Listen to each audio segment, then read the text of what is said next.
Right, ఒక చిన్న వర్తమానాన్ని మీతో పంచుకుంటాను. ఈరోజు కూడా పోయిన శనివారం కూడా మీ మధ్యలో ఉండటానికి పరిశుద్ధ ఆత్మదేవుడు సహాయం చేశాడు. ఈ శనివారం కూడా మరలా మీ మధ్యలో ఉండటానికి పరిశుద్ధ ఆత్మదేవుడు సహాయం చేశాడు. ఇంచుమించుగా మనకి ఉపవాస కూటాలు ప్రారంభించిన దగ్గర నుండి శనివారాలు దగ్గరగా అక్కడ మిస్ అవుతున్నాయి. ఇక్కడ పరిశుద్ధ ఆత్మదేవుడు ఇక్కడ నడిపిస్తున్నాడు. ఏది ఏమైనా దేవుడు ఎలా నడిపించాలి అనుకుంటే అలాగా నడిపిస్తాడు. ప్రైజ్ ది లార్డ్, హల్లెలూయా. ఒక చిన్న వాక్యాన్ని మనం చదువుకుందాం. మీ అందరికి తెలిసిన వాక్యమే. ప్రకటన గ్రంథం 3వ అధ్యాయం 21వ వచనాన్ని మనం చదువుకుందాం. ప్రకటన గ్రంథం 3వ అధ్యాయము 21వ వచనాన్ని మనం చదువుకుందాం. అక్కడ మన ప్రభు అయిన యేసుక్రీస్తు చెప్పుచున్న మాటలు. ఇది ఎవరో ప్రవక్త చెప్పిన మాట కాదు, బోధకులు చెప్పిన మాట కాదు, యోహాను గారు చెప్పిన మాట కాదు. మరి ఎవరు చెప్పిన మాట ఇది అంటే స్వయాన మన ప్రభు అయిన యేసుక్రీస్తు వారు చెప్పిన మాట. స్తోత్రం చెప్పండి గట్టిగా, చెప్పండి గట్టిగా. ఏమని మన ప్రభు చెప్తున్నాడు? నేను జయించి నా తండ్రితో కూడా నా తండ్రి సింహాసనమందు కూర్చుండి ఉన్న ప్రకారము జయించువాడు ఎవడో నాతో కూడా నా సింహాసనమునందు కూర్చుండనిచ్చేదను. బిగ్గరంగా గట్టిగా అందరూ గట్టిగా హల్లెలూయా చెప్పండి. ఈ వాక్యం మీ అందరికీ ఒకవేళ గతంలో మీరు విన్నారు, తెలిసినప్పటికీ కూడా ఈరోజు మరలా పరిశుద్ధాత్మ దేవుడు ఎందుకో ప్రభు మనతో మాట్లాడుతున్నాడు ఈ వాక్యము ద్వారా. ఏమని? నేను జయించి. ఏం జయించాడు? యేసు ప్రభు చెప్తున్న మాట, ఏం జయించాడు? ఆయన ఈ భూలోకములోకి శరీరధారుడుగా వచ్చిన ఆ దినము నుండి మరలా తిరిగి ఆయన ఈ భూలోకమును విడిచి పరలోకానికి వెళ్ళబోతున్న ఆ సమయములో ఆయన చెప్పుచున్న మాట, ఆయన శరీరధారుడుగా ఈ భూలోకములో 33.5 సంవత్సరాలు ఆయన ఈ భూలోకంలో సంచరించాడు. దేవునికి స్తోత్రం చెప్పండి గట్టిగా, చెప్పండి హల్లెలూయా. ఈ భూలోకంలో ఆయన ఎన్ని సంవత్సరాలు సంచరించాడు చెప్పండి గట్టిగా? 33.5 సంవత్సరాలు. ఈ 33.5 సంవత్సరములలో 3.5 సంవత్సరాలు చివరి దినమున ప్రభు చెప్పిన మాట ఏంటంటే, నేను జయించి నా తండ్రి సింహాసనమందు కూర్చున్నా. ఎక్కడ కూర్చున్నాడు? అక్కడ కాళ్ళు ముడుచుకొని కళ్ళు తెరుచుకోవాలి. స్తోత్రం చెప్పండి గట్టిగా. ఇప్పుడు యేసు ప్రభు సింహాసనం ఎక్కబోయే ముందు ఆయన పలుకుతున్న మాట, నేను జయించి. ఈరోజు నా పాఠం ఏంటంటే, జయించిన వానికి సింహాసనము. Praise the lord. చెప్పండి, ఎవరికంట? జయించిన వానికి పరలోక సింహాసనము. బైబిల్లో ప్రపంచ దేశాలలో కానివ్వండి, బైబిల్ గ్రంథములో కానివ్వండి, ఎన్నో సింహాసనాలు ఉన్నాయి, ఎన్నో రాజ్యాలు ఉన్నాయి, ఎంతో మంది రాజులు ఉన్నారు, ఎంతో మంది చక్రవర్తులు ఉన్నారు. వాళ్ళెవరూ చెప్పలేని మాట ప్రభు అయిన యేసుక్రీస్తు వారు చెప్పాడు. ఏమని? నేను జయించి సింహాసనం మీద కూర్చున్నా. ఇప్పుడు సింహాసనం ఎవరిదే? చెప్పండి. సింహాసనం ఎవరిదే? కాదు కాదు, తండ్రిది అని చెప్పండి. సింహాసనం ఎవరిది? పరలోకమందున్న తండ్రిది. ఆ తండ్రి సింహాసనము ఎవరు దానికి హక్కుదారులు అనంటే జయించిన వారు. చెప్పండి, ఎవరంటే చెప్పండి, జయించిన వారికి. ఇప్పుడు మీకు ఇక్కడ క్లారిటీగా ఒక విషయాన్ని మీతో చెప్పాలి. ఏమిటి ఆ విషయం అంటే, సింహాసనం ఉంది, అది తండ్రి సింహాసనం. ఇప్పుడు ఈ సింహాసనము మీదకి ఎక్కబోయే ముందు ఒక 3 సింహాసనాల గురించి మీతో చెప్పాలి. ఇందాక చెప్పాను కదా, బైబిల్లో చాలా మంది రాజులు ఉన్నారు, చాలా సింహాసనాలు ఉన్నాయి, చాలా మంది చక్రవర్తులు ఉన్నారని చెప్పాను కదా.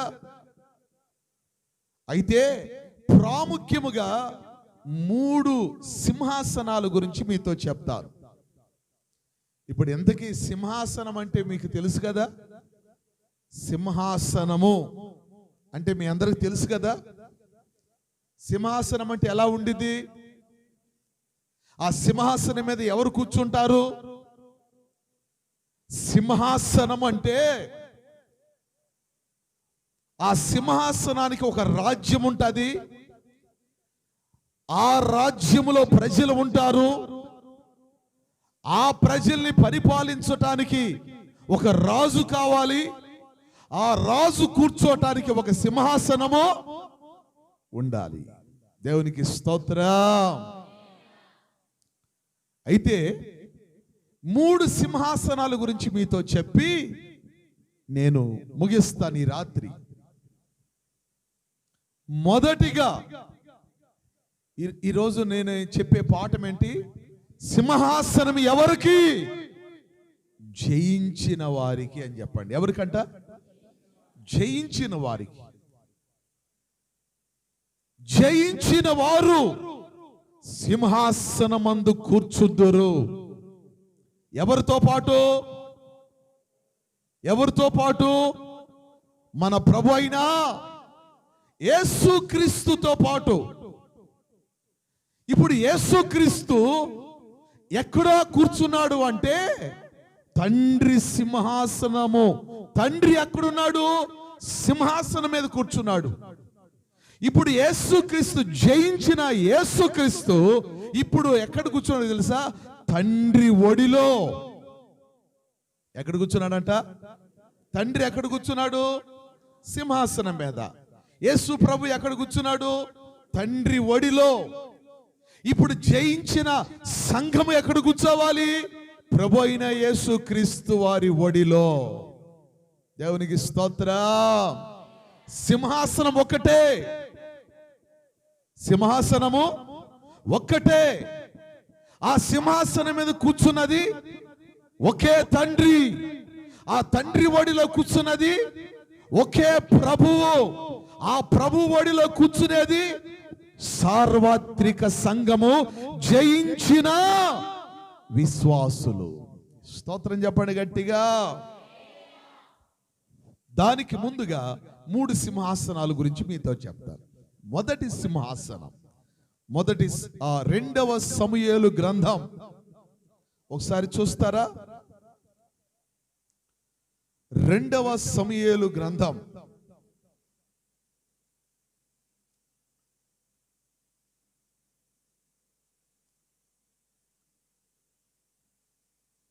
2వ సమూయేలు గ్రంథం 7వ అధ్యాయం 16వ వచనాన్ని చూడండి.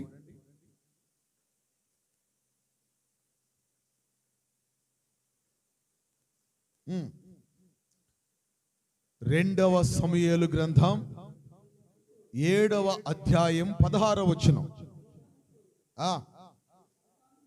గట్టిగా,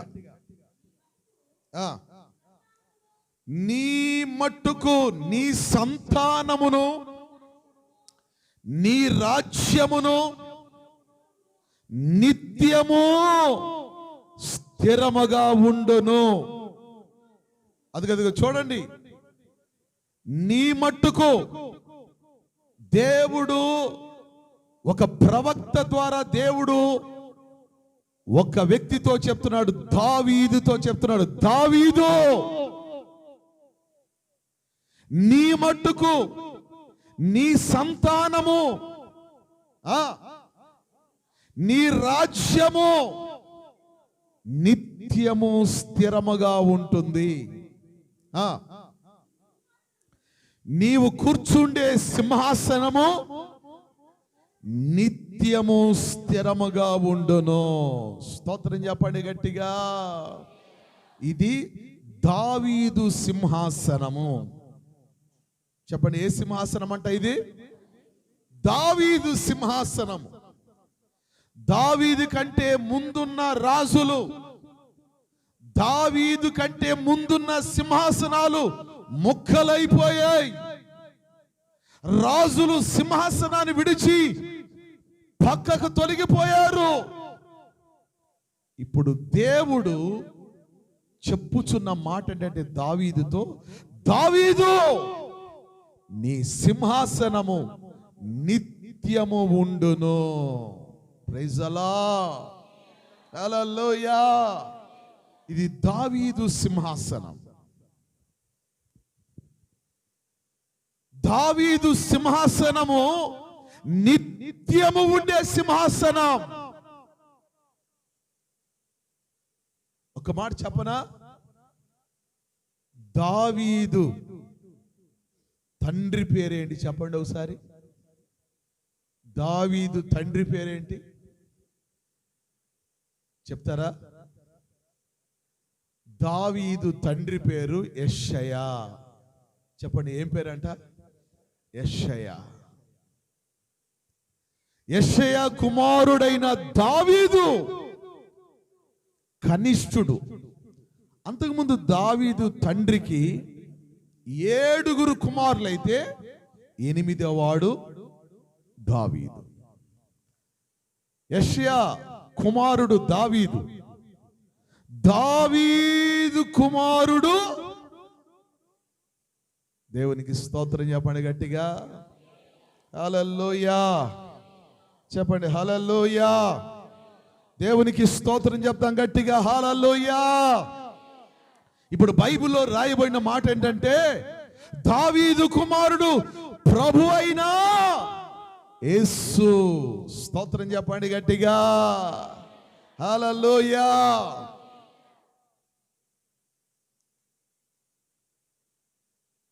యేసయ్య దగ్గరికి వెళ్ళబోయే ముందు మరొక సింహాసనాన్ని గురించి చెప్తాను. ఇప్పుడు మొదటగా ఎవరి సింహాసనాన్ని గురించి చెప్పాను? దావీదు సింహాసనము ఎప్పటి వరకు ఉంటుందంట? మీరు చెప్పాలి. నిత్యము. ఎప్పుడు దాకంట? ఈ భూమి ఉన్నంత వరకు స్థిరంగా ఉంటుంది.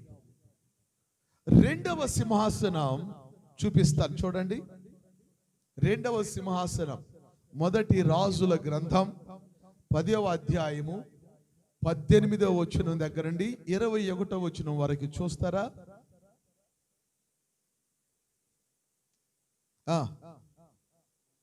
మొదటి రాజుల గ్రంథం 10వ అధ్యాయము 18 నుండి 21వ వచనం వరకు.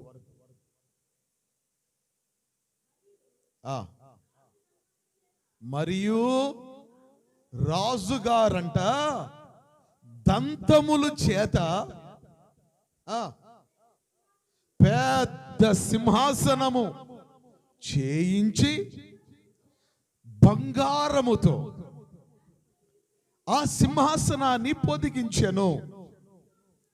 ఆ సింహాసనమునకు 6 మెట్లు ఉండెను. సింహాసనము మీద వెనక భాగమునంట గుండ్రముగా ఉండెను. ఆసన్నమునకు ఇరుపక్కల 2 ఊతలు ఉండెను. ఊతల దగ్గర 2 సింహాలు నిలిచి ఉండెను.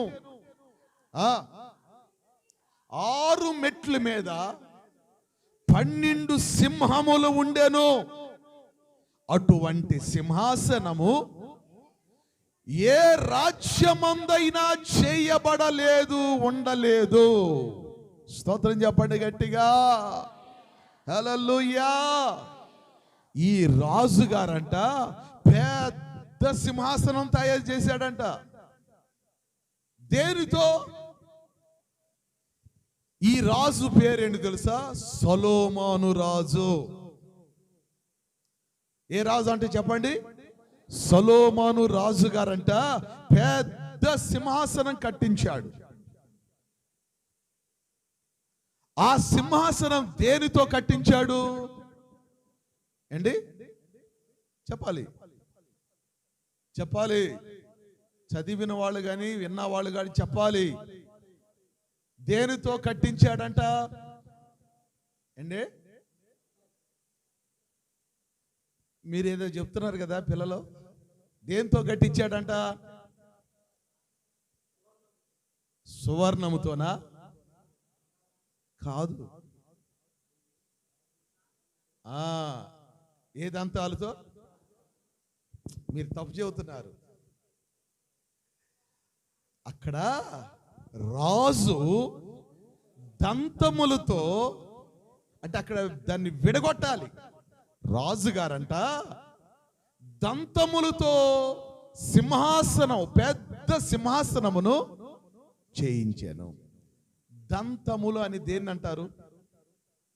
దంతములు అంటే అండి పెద్దగా చెప్పండి, పర్లేదు. దంతములని దేన్ని అంటారు?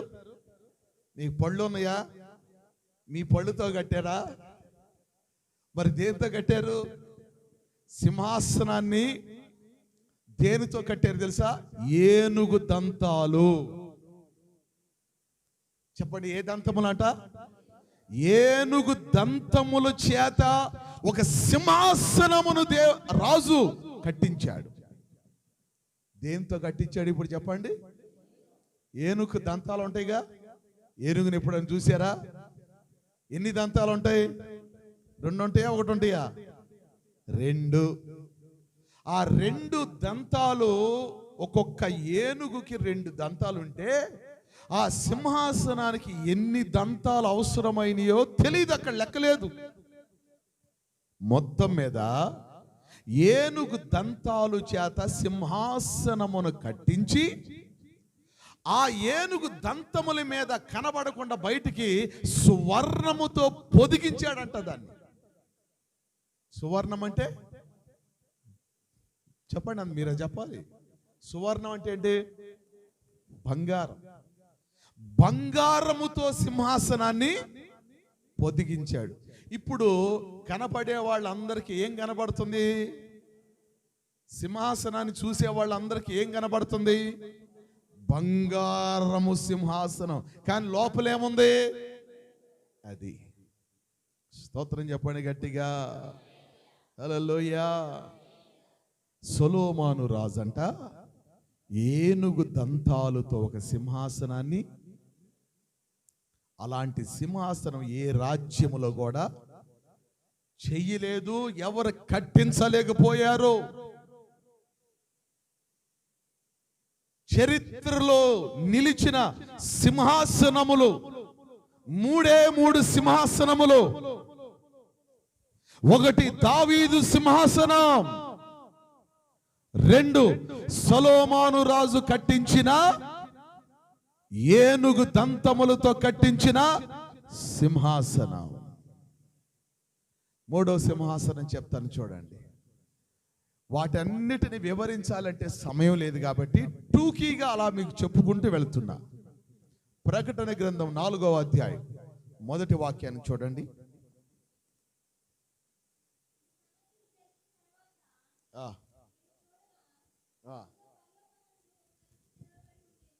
పరలోకమందు ఒక తలుపు తెరవబడి ఉండెను. నేను మొదట వినిన స్వరము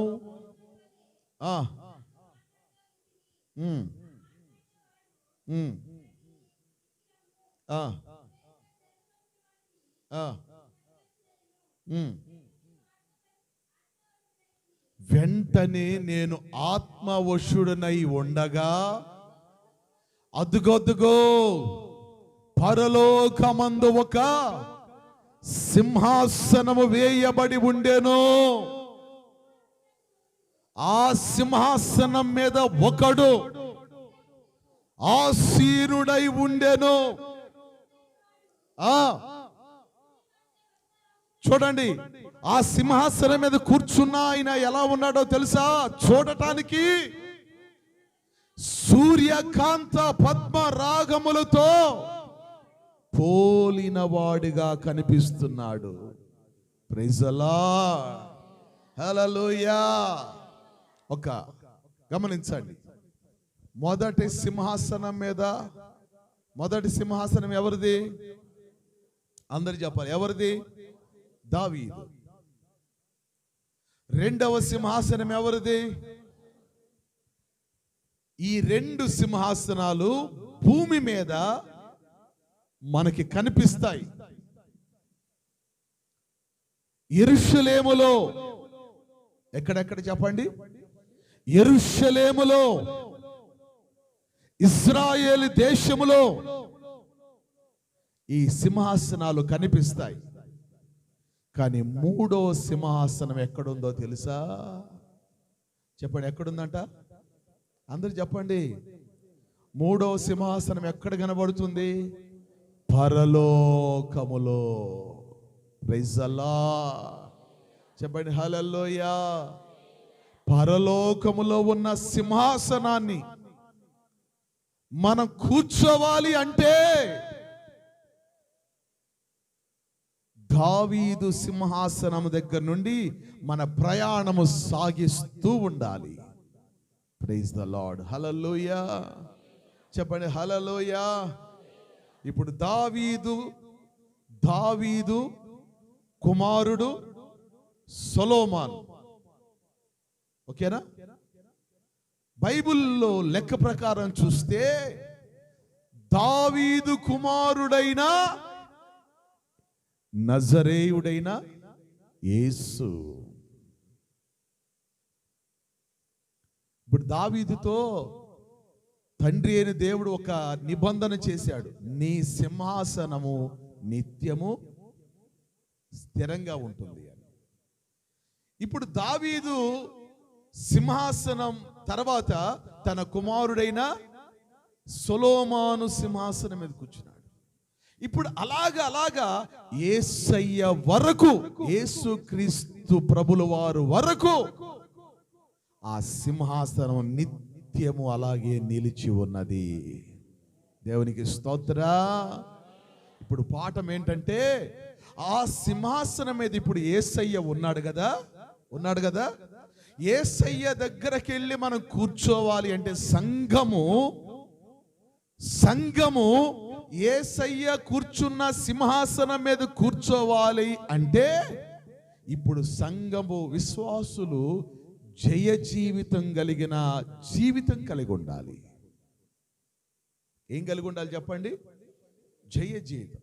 ఇప్పుడు మనం అందరం ఈ భూలోకంలో బ్రతికి ఉన్నంత కాలం బ్రతికి ఉంటాం.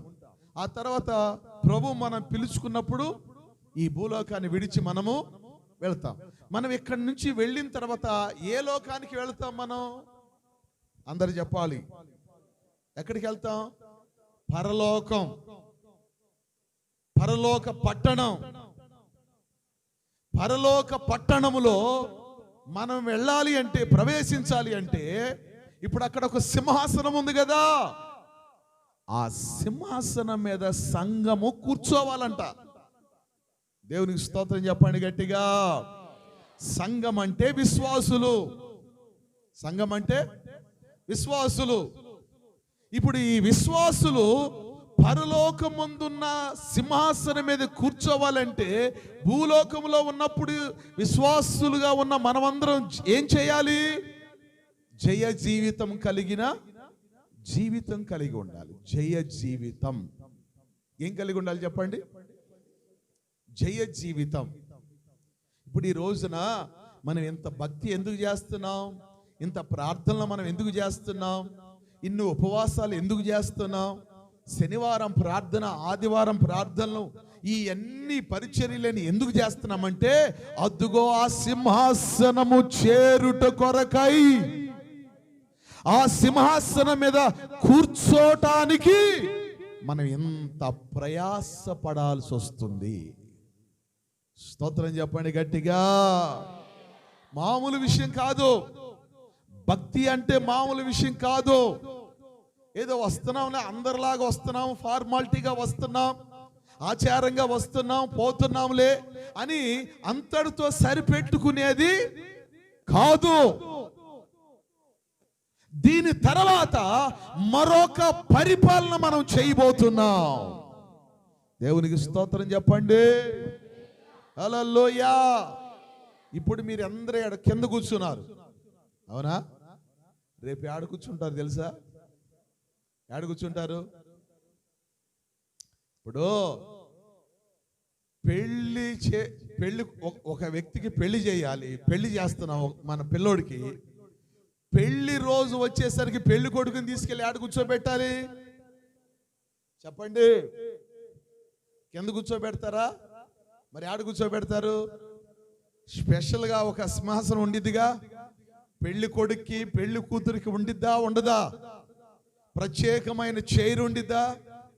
ప్రత్యేకమైన కుర్చీ ఉంటుంది కదా, ప్రత్యేకమైన సింహాసనం వేస్తారు కదా, దాని మీద కూర్చుంటారు. దాని మీద కూర్చొని పెళ్లి చేసుకుంటారు.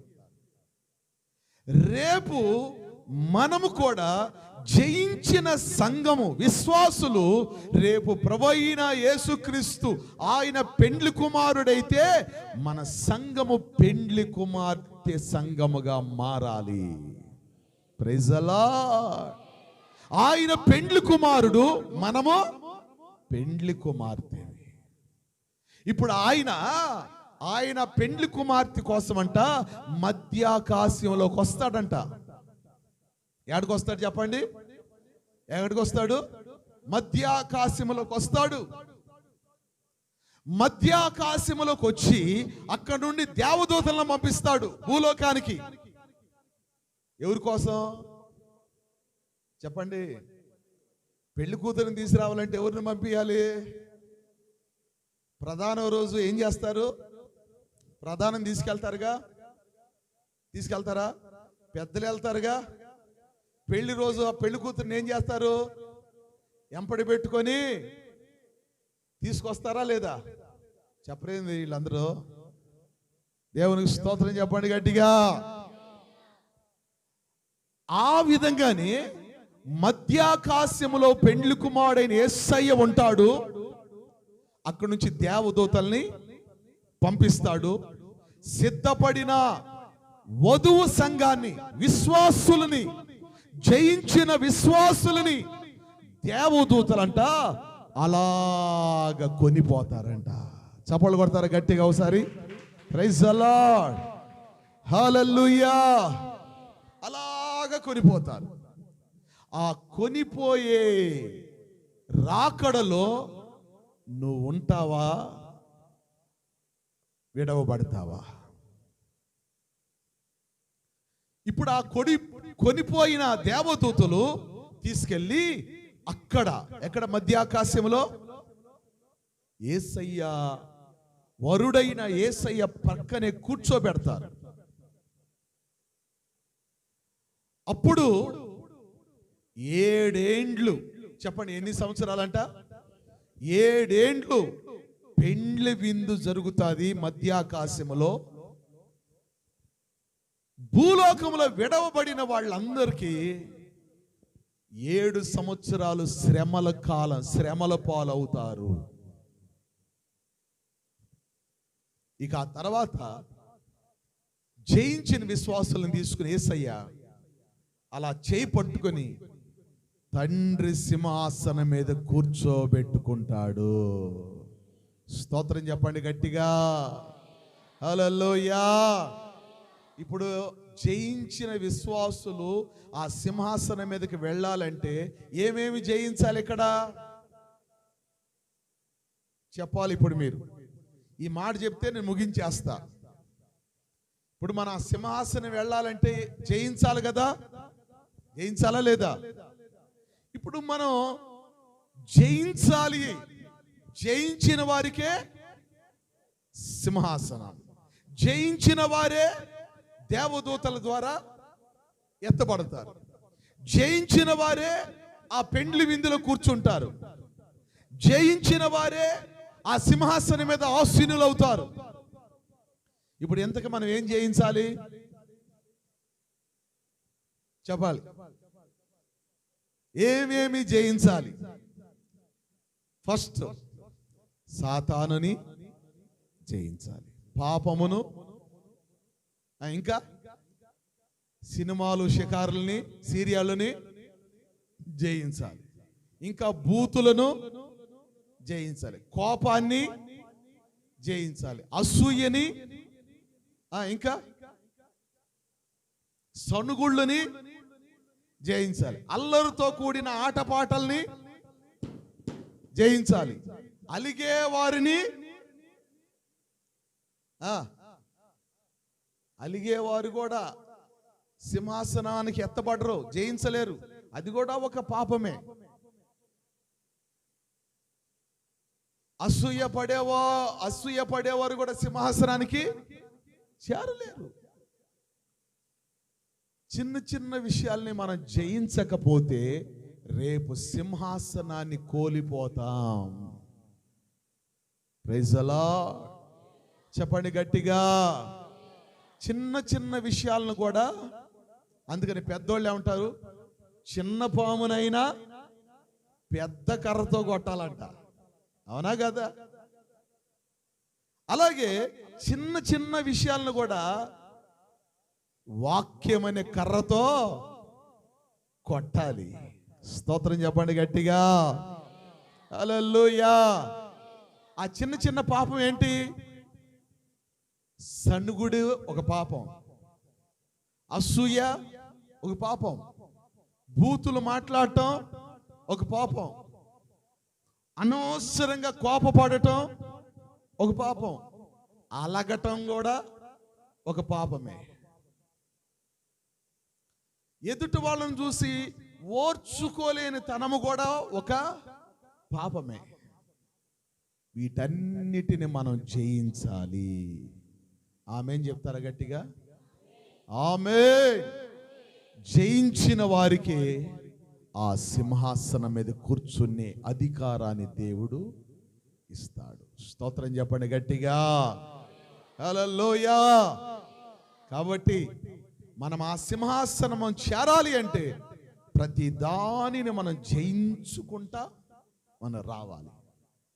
అలాంటి జయించే కృప దేవుడు మనందరికి అనుగ్రహించునుగాక. ఆమేన్ చెప్పండి. ఇంచుమించుగా 3 ఆదివారాల నుంచి నిజాంపట్నం సంఘంలో ఈ సింహాసనం అనే పాయింట్ గురించి చెప్తా వస్తున్నా. ఒక ఆదివారం ఇదే ఈ ప్రసంగమే చెప్పి, అక్కడ 2వ ఆదివారం సింహాసనం ఎక్కాలంటే 6 మెట్లు ఎక్కాలి. 7వ మెట్టు మీద సింహాసనం ఉంది. ప్రభు చిత్తమైతే ఎప్పుడన్నా 6 మెట్లు గురించి ఎప్పుడన్నా మీతో చెప్తా. రేపు ఆదివారం సింహాసనం మీద కూర్చునే వారికి బహుమతి ఏమిటి, బహుమతులు ఏమిటి చెప్పబోతున్నా. కాబట్టి మీరు సిద్ధంగా ఉండండి. దేనికోసం సిద్ధంగా ఉండాలి? సింహాసనం. మన మైండ్లో ఇది ఫిక్స్ అయిపోవాలి. మన ఆరాటం, మన పోరాటం. పెద్ద పెద్ద సేవకులు కానీ, పెద్ద పెద్ద విశ్వాసులు కానీ, పెద్ద పెద్ద వాళ్ళందరూ ఆరాటం ఏంటి తెలుసా? ఇక్కడ దైవజనుడు పౌలు అంటాడు, మంచి పోరాటము, తర్వాత నా పరుగును తుదముట్టించి నా విశ్వాసమును కాపాడుకుని ఇక మీదట నా కొరకు ఏ కిరీటం? నీతి కిరీటమా, జీవ కిరీటమా? బైబిల్లో 7 కిరీటాలు ఉన్నాయి. నా కొరకు నీతి కిరీటము. కిరీటం పెట్టుకునేది ఎవరు చెప్పండి? కిరీటం పెట్టుకునేది ఎవరు? రాజులు. కిరీటం పెట్టుకొని కూర్చునేది దేని మీద కూర్చుంటారు? సింహాసనం మీద. సింహాసనం మీద కూర్చున్న వారికి అధికారం ఉంటుంది, రాజ్యాన్ని పరిపాలించే అధికారం. స్తోత్రం చెప్పండి గట్టిగా. రేపు పరిశుద్ధులందరూ రాజ్యమును ఏలబోతున్నారు. ప్రైజ్ ది లార్డ్, హల్లెలూయా. కాబట్టి మనం దానికోసం క్షయమైపోయే వాటి కోసం కాదు మనం ప్రయాసపడేది, పరిగెత్తేది. అక్షయమైన దానికోసం మనము వేచి ఉండాలి. కాబట్టి సింహాసనం కోసం ప్రార్థన చేసుకోండి. సింహాసనం చేరుడు కొరకై జయ జీవితం కలిగిన విశ్వాసాన్ని కొనసాగించండి. అట్టి కృప దేవుడు మనందరికి అనుగ్రహించునుగాక. ఆమేన్, ఆమేన్. స్తుతి సింహాసనాసీనుడా,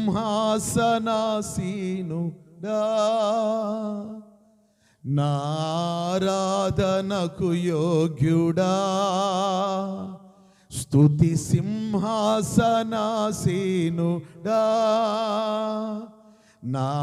నారాధనకు యోగ్యుడా. నాలో నీవుండగా, నీలో నేనుండగా, ఇక నేనేలా భయపడుదును. చప్పలు కొడదామా? పాడదాం. నీలో నేనుండగా ఇక నేనేలా భయపడుదును.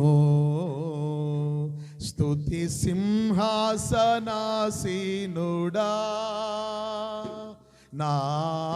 నారాధనకు యోగ్యుడా. స్తుతి సింహాసనాసీను,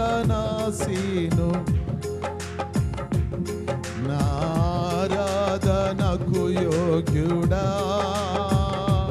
నాలో నీవుండగా, నీలో నేనుండగా,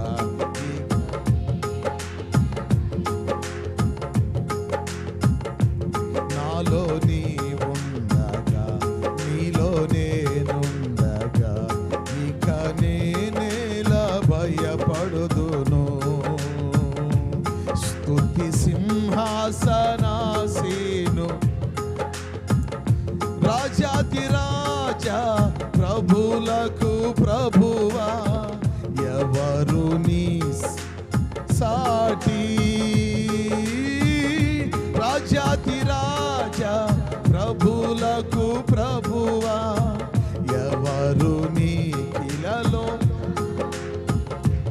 ఆ సింహాసనము విడచి సిలువకు దిగి వచ్చి ప్రాణత్యాగము చేసి, ఆ సింహాసనము విడచి సిలువకు దిగి వచ్చి ప్రాణత్యాగము చేసి, నీ ప్రేమామృతం త్రాగించితివి.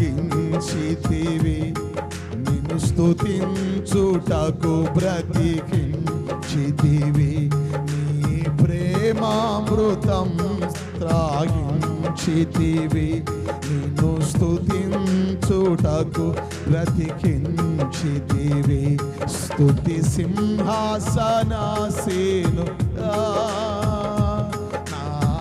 ఆరాధనకు యోగ్యుడా, స్తుతి సింహాసనాసీను ఆరాధనకు యోగ్యుడా.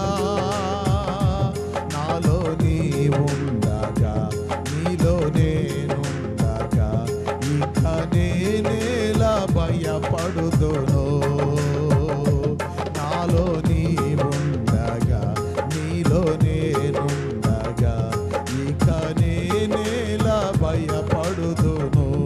స్తుతి సింహాసన సీనుడా. ప్రార్థన చేసుకుందాం. మహాపరిశుద్ధుడా, ప్రేమాస్వరూపి, ఈ ప్రార్థన ముగించే లోపుగా మీరందరూ మోకరించి నోరు తెరిచి ఒక చిన్న ప్రార్థన చేసుకోండి. ప్రభువా, నీ సేవకుల ద్వారా ఈ రాత్రి మాతో మాట్లాడావు. జయించిన వానికి సింహాసనం అని మీరు చెప్పారు. దానికి ముందుగా 3 సింహాసనాలు. ఒకటి దావీదు సింహాసనం, రెండవ సొలొమోను రాజు సింహాసనం, మూడవదిగా పరలోకమందున్న సింహాసనం. ఆ పరలోకమందున్న సింహాసనము, ఆ సింహాసనం మీద మనం కూర్చోవాలి అంటే నువ్వు జయించిన విశ్వాసిగా ఉండాలి, జయించిన సేవకులుగా ఉండాలి. ఏం జయించాలి? దేనిని జయించాలి? ఎలా జయించాలి? జయించిన సంఘం రేపు సింహాసనం మీద కూర్చోబోతుంది. అట్టి జయించిన విశ్వాసిగా నేను ఉంటానయ్యా, నీ సింహాసనం మీద నేను కూర్చునే ధన్యత నాకు అనుగ్రహించు ప్రభువా అన్నవారు ఒక తీర్మానం చేసుకుని ప్రార్థన చేసుకుందాం. నేను మీకోసం ప్రార్థన చేస్తాను. మహాపరిశుద్ధుడా, ప్రేమాస్వరూపి, నీ పరిశుద్ధ నామానికి వందనాలయ్యా. ఈ రాత్రి నీ బిడ్డలతో మీరు మాట్లాడిన ప్రతి మాట కొరకై స్తోత్రం. జయించిన సంఘముగా ఈ సంఘం ఉండాలి ప్రభువా. జయించిన వాడు ఎవడో వారు నా సింహాసనం అందు కూర్చుంటారని మీరు చెప్పారు కదా యేసయ్యా. నీ సింహాసనం మీద కూర్చునే సార్వత్రిక సంఘముగా, వధువు సంఘముగా, జయించిన సంఘముగా, పరిశుద్ధుల సమూహముగా ఉండటానికి కృప దయచేయి. రేపు పునరుద్ధానపు ఆరాధనలో నీ సేవకుల్ని బలపరిచి వాడుకోమని విశ్వాసులందరి మనసులో విశ్వాసమును ఇంకా పరిపూర్ణమైన విశ్వాసములకు నడిపించి నీ సింహాసనం కొరకు పోరాడే భాగ్యాన్ని ప్రతి వారికి దయచేయి. యేసు నామములో ప్రార్థించి వేడుకొనుచున్నాము తండ్రి, ఆమేన్. నా ప్రాణమా యెహోవాను సన్నిధించు, నా అంతరంగంలో సమస్తమైన పరిశుద్ధ నామాన్ని సన్నిధించు. నా ప్రాణమా యెహోవాను సన్నిధించు, ఆయన చేసిన ఉపకారముల్లో దేనిని మరవకు. ఆమేన్, ఆమేన్, ఆమేన్. అందరికీ వందనాలండి. స్తోత్రం.